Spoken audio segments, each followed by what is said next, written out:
એકો દોરી તીરી જે બોલે એની ગોડે કઈરે કીડી. જુઓ બધા ગોતાખોરો, આજે તમારા બાપાનું મગજ છે ને એ બહુ ગરમ છે એટલે બધા ચૂપચાપ બેહી રહેજો, નકર આજે કોકનું નામ ઇતિહાસમાં જોવા મળે. હા તે તો હારું સાહેબ, ઇતિહાસ તો મરદના ફાડિયા ના હોય, બાયલાઓ તો બૈરાજ બતાવે. મરદના ફાડિયા, આજે તું ઉભો થા હેડ, આજે આપણે તારો ઇતિહાસ રચી નાખ્યા, ઉભો થા હેડ. એ સર ના નું ઉભો ના કરતા, નકર મારા મસા બાર વાતો કરવા આવી જહી. અરે બોલ્યો ભેત ભરાકો, હવે તારા મંચુરિયન જેવા મસોને ઉભા થવાનું હું લેવા દેવા લ્યા. અરે સર લોજિક ની વાત છે, ઉભો થાય એટલે પાટલી આ બાદ ના નમી જાય એટલે હું ઊભી ગોડે ભૂઈ પડું.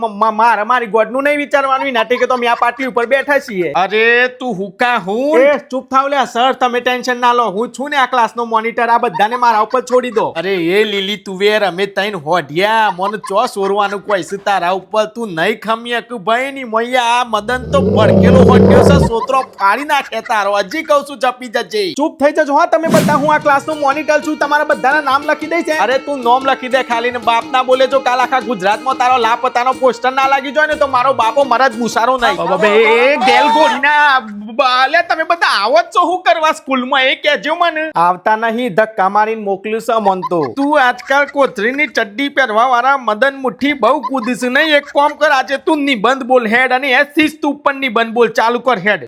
હા તે બહુ મોટી વસ્તુ છે શિસ્ત એટલે બાપા જોડે બાકાજી કી ના થાય, એટલે સ્કૂલના ગેટ સુધી રહ અને પછી સ્કૂલના ગેટના અંદર આવીએ એટલે શિસ્ત રજા ઉપર જતી રહી ને શિસ્ત કહેવાય. ઓકે કશો વાંધો નહીં, બરાબર. હવે બીજી લાઈન તું બોલ કલ્લું આપણે હેડ. ઓકે શિસ્ત એટલે શિસ્ત ને કહેવાય કે મને મારું ભલે માઉન્ટ આબુમાં ઢેગલી થઈને ફરતું હોય પણ અમે તમારા સામુ સાહેબ એકદમ ટટ્ટાર સીધા બેઠા હોય એને શિસ્ત કહેવાય. બરાબર. હવે એક લાઈન તું બોલ ગીલા, બરાબર, પછી છેલ્લી લાઈન હું બોલું છું, બોલ હેડ. સાહેબ શિસ્ત એને કહેવાય કે અમે લેશન ના કર્યું હોય પણ તમને બાટલીમાં પૂરવાનું એટલે પૂરેપૂરું બોનું બનાવવાની અમે તૈયારીઓ રાખી હોય, એને શિસ્ત કહેવાય. ઓકે હવે મારી વારી. સાહેબ જાણે રૂમમાં આવતો હોય ને તાને એક જ જણનો એને ઢળિયો પાડવાનો હોય, પણ બધા લખણ બુઠાઓ એવા હોય ને કે બધાનો ઢળિયો પાડી નાખે. તમારી બુનોને વેવાઈ કરું એ છેલ્લે નાગઈ ઉપર આવી ગયો.